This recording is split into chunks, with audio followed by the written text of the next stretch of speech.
One of the most primitive but still popular method of testing is essay-based examinations.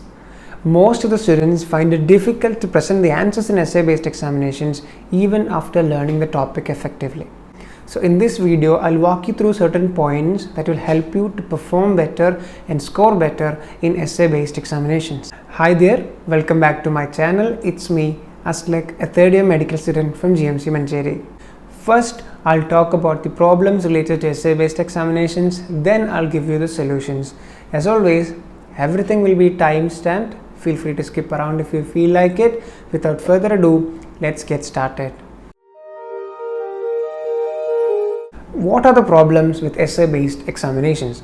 Point number one, they're not standardized. It means different examiner evaluating the same answer will end up giving different scores.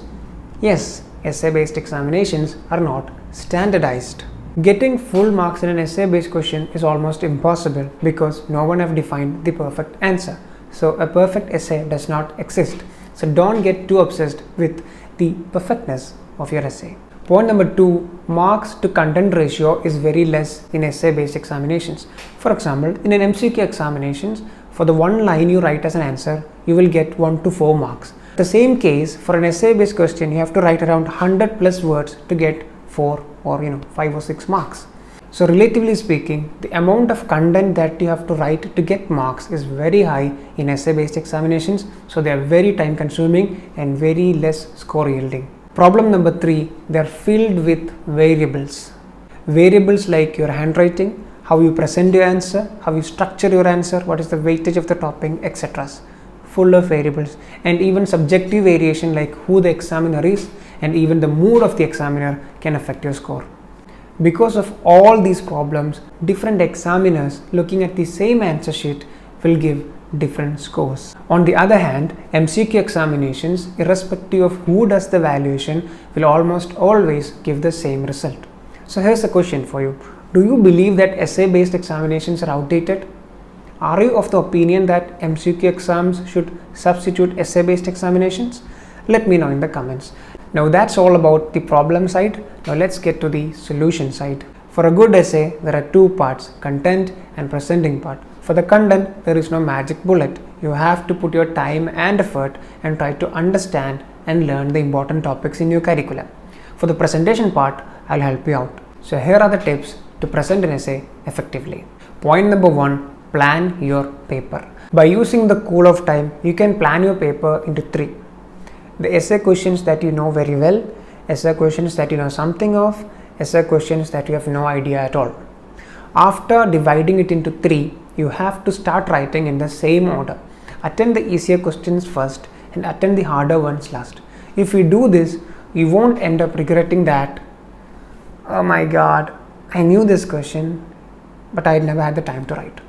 Okay, so go through all the questions and classify them into 3, then write the easier one in the beginning itself. Point number 2, having a structure. A structure is very important. They don't have time to read each and every line that you write.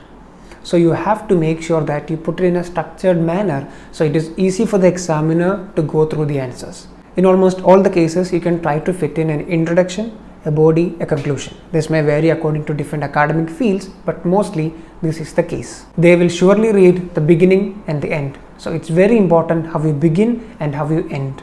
You should try to impress the examiner in the initial paragraph. Your initial paragraph should be a hook that hooks the examiner and tell him that this kid knows the stuff. In such a way, you can score much better. Try to add subheadings wherever possible. This will make it easy for the examiner to value your paper. Moreover, it will also give us an outline ourselves so that we don't end up forgetting an important point. Point number 3, set time and keep the time. Essay questions are long and time consuming. So make sure that you allocate time for essays based on their weightage. Setting the time alone is not enough. You have to make sure you keep it. If you take extra time for the same question, you are actually taking the time of the next question, which put you in time debt. And eventually, you will end up not having time to write certain questions in the end, which is tragic. So when the allocated time is met, stop that question irrespective of its status and write the next question. Point number 4, avoid paragraphs and write points. Now, this may not be applicable to all fields of education. This is true in the medical field, because if you write paragraphs, it may not be that interesting to the examiner. When you give point by point, it is very easy to value the paper. It is very less time consuming and it is more interesting. So try to present your answers in bullet points, which will make it easy for the examiner to value the paper. The more easier to value your paper, the more marks you get. Point number 5, content matters, not the length.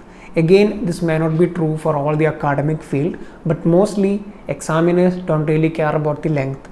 They care about the content. Like I said, it's important how you start and it's also important how you end. If you know that you're running out of points, conclude effectively. Just don't pull your answer like a rubber band. Not all examiners like a lengthy answer.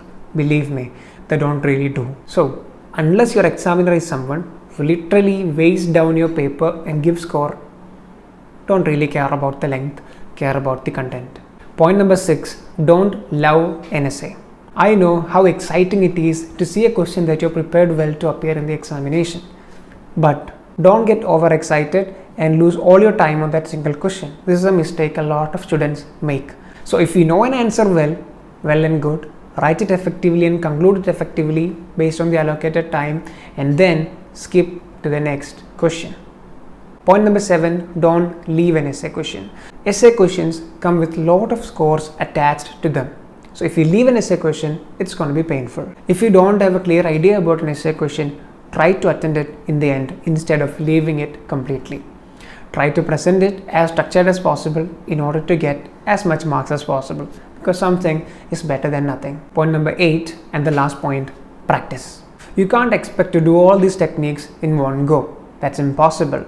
Essay writing skills takes time. You can try writing your own by using a timer so that you will learn the time management skill, or you can attend the internal examinations or mock test in order to improve your essay writing skills. So that's all about how to present answers in an essay based examination in order to score better. If you stayed till this length of the video, please comment whatever you have to comment, but add a flavor to it so that I know you guys stayed till this length of the video. When you guys stay till this length, it creates happiness. And if you haven't watched my video on how to make an exam plan, you can find the link up there. I think it will also come here, and you can also find my video on how to read a topic effectively. See you on the next video. Thank you for being here. Take care.